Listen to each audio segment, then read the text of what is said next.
อันปลาบุ้งตลอดว่าทุเรียนว่ะ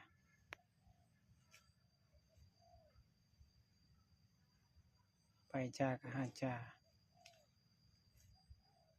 บุ้งระยะชีวงใช่ไหมอยู่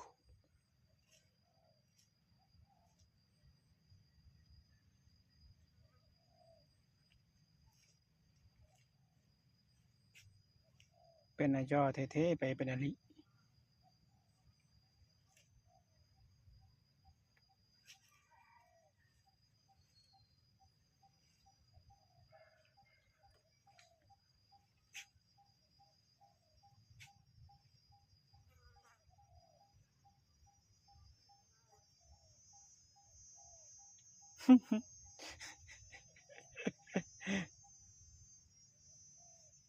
รึกใช่ไหมเนาะ